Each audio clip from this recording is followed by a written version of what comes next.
Hello everyone, welcome to yet another video. So, first off, I want to start this video with a shout out to Random Gaming in HD for giving me the inspiration for this video. And now that's out of the way, getting on with what the video is about. So today, if you like me, I have one of these, that version. This is the PS2. And if you grew up in the 2000s, you probably loved this thing. I know I did. Seriously, games like Ratchet and Clank, they were my childhood. But the problem is, I just don't get that much time to go ahead and use it anymore. And on top of that, it can be a bit of a pain to try and find something where I can actually use this on. You know, TVs these days, kind of annoying like that. But it turns out, there is a solution. Emulation.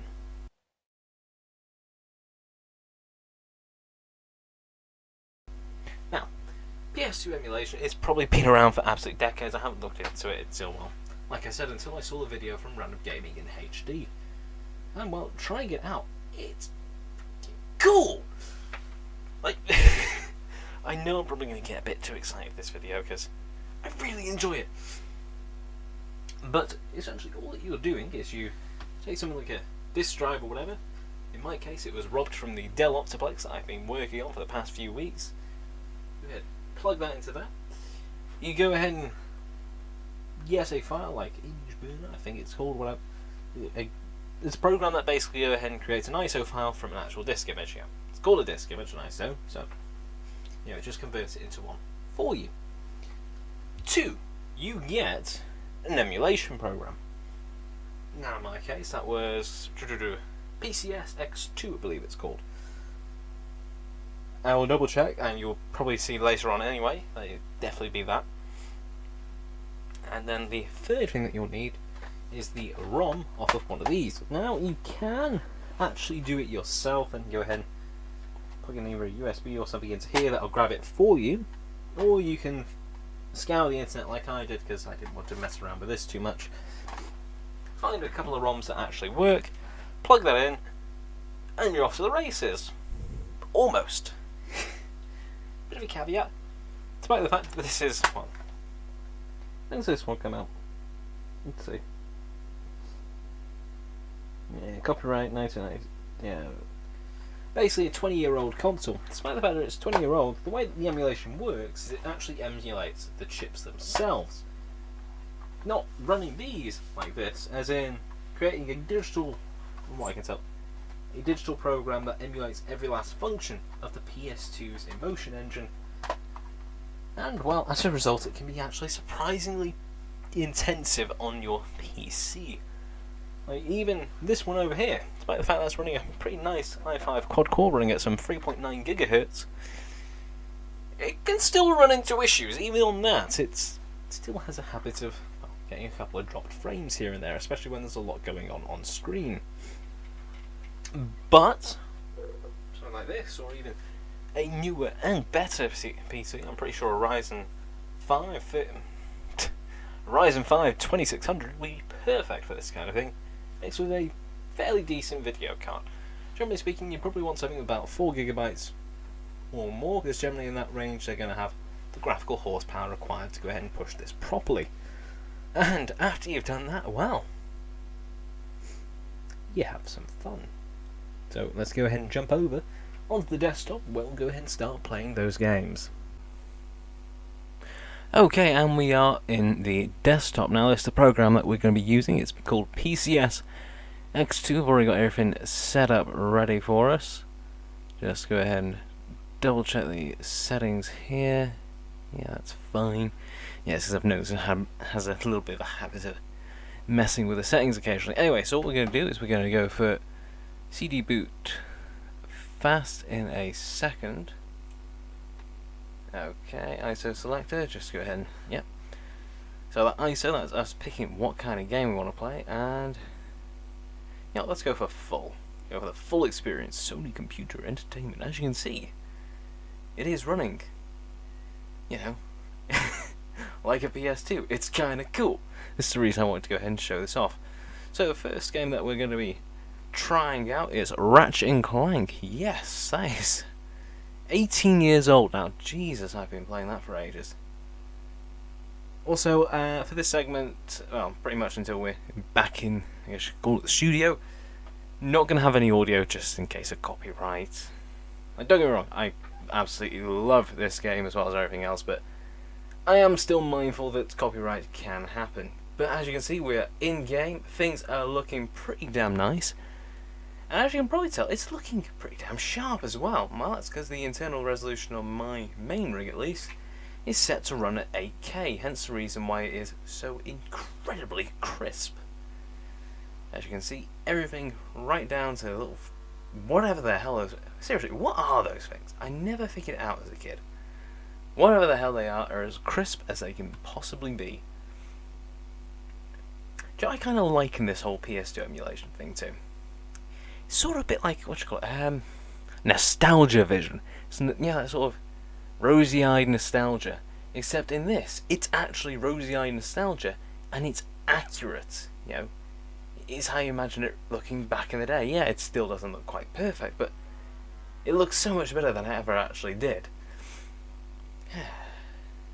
Anyway, in this we're getting a pretty stable 50-60 FPS, but that's more of a limitation to the actual engine itself. The way PCSX2 works with the PAL and NTSC versions of games is, I'm pretty sure, actually the way the Emulation engine works, and the fact that if it's running slow, it will slow down the game. Just go ahead, jumping off to a bit further in. Look at that, absolutely gorgeous. But from what I can tell, the Emulation engine in the original PS2, I'm not sure this is accurate, so like I say, take everything I always say with a pinch of salt, just in case. It renders the actual game at a set frame rate, much like a turbo button on an old PC. The reason why is you need to play a game at a slower CPU clock speed, otherwise it might just play literally at double the speed. Same sort of thing applies here, having to go ahead and limit the speed of the game itself in order to prevent it from, you know, going too fast, or quite conversely going too slow if you're running at, say, 20 FPS and you're basically playing at like, what, 40-ish% speed? It gets a bit unplayable when it's like that. I've noticed that can sometimes happen on the other PC. But yes, I do believe we're currently playing in NTSC, so it should be running at a smooth 60 frames per second. I can't quite remember off the top of my head, so like I say, pinch of salt. I swear by the end of this you'll have enough salt to make a sea.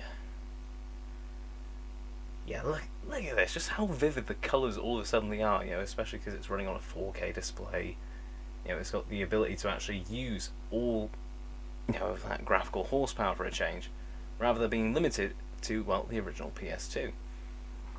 Moving on, we have got, well, this one's a bit of a blast from my past. This is called Penny Racers. I'm not sure if many of you have played this. I used to play this as a kid, and oh my god, the amount of hours I sunk into this. I really don't know how to go ahead and call it. It's just a weird-ish sort of racing game. I believe it's made by a Japanese studio. But I always got addicted to it. I don't know what it was. Maybe it's just a factor of how customizable it actually is. May not look at here because, you know, this is the very base. This is literally the first car that I got given. But the way it works is you can go ahead and customize literally every aspect of the car. So spoilers, chassis, wheel, you can even change the body to whatever you want. So it's not really you have multiple cars as much as you have 1,000,001 ways to make a single car. It's kind of cool, always liked it, not to mention it kind of looks pretty in 4K. I guess that's going to be a recurring theme, isn't it? But yeah, I think after this it should go over to GTA Vice City, which is probably the main reason why I went ahead and decided to go ahead and put this all on audio off, on the off chance that I end up running into a huge copyright strike. I don't like copyright. Copyright's scary. But yes, again, I want to say a huge shout out back to Random Gaming and HG for actually giving me this idea in the first place with his PS1, you know, emulation. But yeah, look at that. It's crazy, you know? You know, playing these games as a kid, then all of a sudden it's there, it's pretty, it looks accurate. You know, and of course, it's running at a nice, steady 60 frames per second.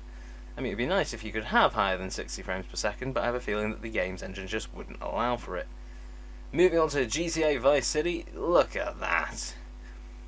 In all of its PS2 era gloriness, only It's so weird, because due to the fact that these are all PS2 versions, that means you've also got the PS2 engine and the way that it goes ahead and renders stuff with the pop-in. Which means it still looks like you're playing on a PS2, it's just with the resolution cranked up to hell. Hence the reason why you can see that as we get closer to things, they pop in a lot quicker than they normally would. Now on a PS2, that wouldn't really be an issue. Due to the lower resolution, you wouldn't be able to notice the sudden pop-in as much. But because we are not running on a PS2, instead we're running on a PC with the ability to push 8K, you can see that, of course, it does get affected pretty badly. Also, with the fact that it's emulation, you still get a few graphical little bugs that you can see, such as on the buildings in the background there.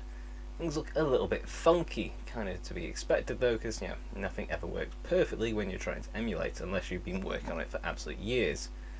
It's like the reason why I chose Ratchet & Clank over Ratchet & Clank 3 is because the lighting effects they're a little bit dodgy. But anyway, that was my quick look at just a couple of games. Might feature a few more in the future. But that was it. So, after I've made this jump, go ahead and get back to the main studio for, well, the rest of the video. Alright, so, I hope that you all enjoyed that quick look over there. So, other things I want to mention. This program is brilliant. Because 1, you get to run it on this. 2, you get to run it on 4K.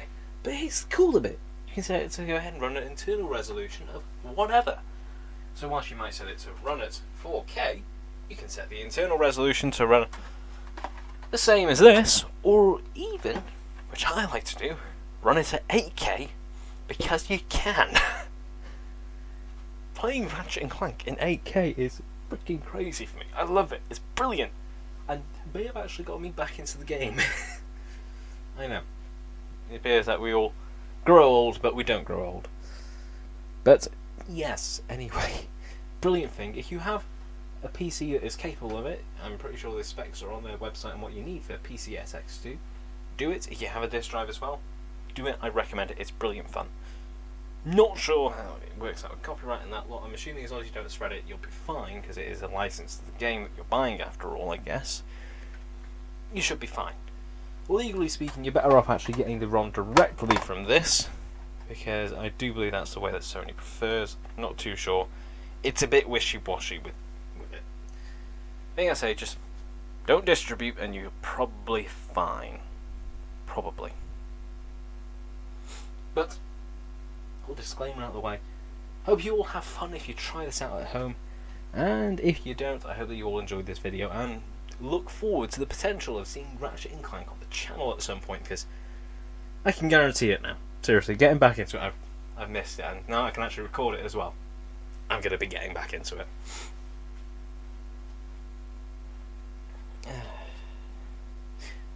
Anyway, so like the video if you like it, dislike it if you dislike it. Any thoughts or questions, leave them in the form of a comment down below. And well, if you wanted what was featured in today's video, in this case PCS X2, the link will be in the description, along with the Facebook, Patreon and Twitch pages for me. Don't forget to subscribe, hit that notification bell, and I will catch you all in the next one. This is the 117th Con, signing off. Have a brilliant day, folks, and I will catch you all next time. Until then, ta-ra.